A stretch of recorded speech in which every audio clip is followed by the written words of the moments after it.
এই একটা পার্সেল যেটা দেখার জন্য আমি অতটাও এক্সাইটেড না, বা এক্সাইটেড হবো বা কী করে। কোনো পার্সেল আসলে পরে আমি যেমন তড়িঘড়ি করে আর কি দেখে নিই পার্সেলটা, কিন্তু এটা দেখিনি। কারণ হচ্ছে দেখেও বা কী করব, কোথাও তো যাওয়ার নেই।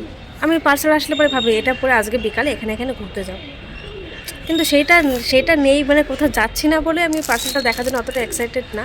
কিন্তু পার্সেলটা এসেছে আজকে 3-4 দিন হয়ে গেল। এবার আমাকে ওপেন করতেই হবে, কারণ যদি রিটার্ন করতে হয়, মানে কোনো যদি মানে প্রবলেম থাকে তাহলে তো রিটার্ন করতে হবে। সেই রিটার্নের ডেটটা আমার চলে এসেছে প্রায় কাছাকাছি, তাই ভাবলাম যে আজকেই আমি ওপেন করবো এবং তোমাদের সঙ্গে শেয়ার করছি। আমি জানি না কতটা কি দেখা যাচ্ছে, কারণ আমি ব্যাক ক্যামেরা থেকে ভিডিও করছি, ক্যামেরা ধরার কেউ নেই এখানে আপাতত, তো ওই জন্য জানি না কি তারা চেক করে নিই। হ্যাঁ, চেক করে দিলাম, ঠিকঠাক আছে।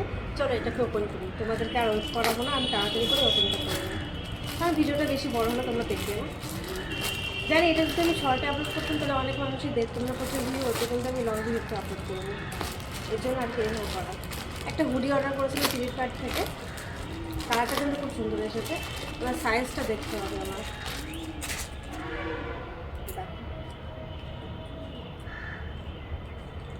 আমার ড্রেসের কালার সঙ্গে পুরো ম্যাচিং হয়ে গেছে।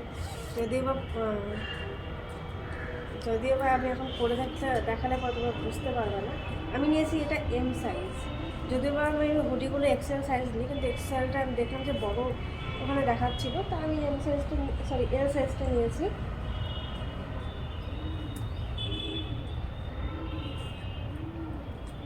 এই যে খুব সুন্দর এসেছে, আর আমার পুরো পারফেক্ট হয়েছে। আর এটার দাম আই থিঙ্ক 400-র মধ্যে, 400-500 টাকা মনে হয় নিয়েছিল, কারণ এখন প্ল্যাটফর্ম ফ্রি লাগে, তো এই জন্য খুব সুন্দর লাগছিল দেখতে।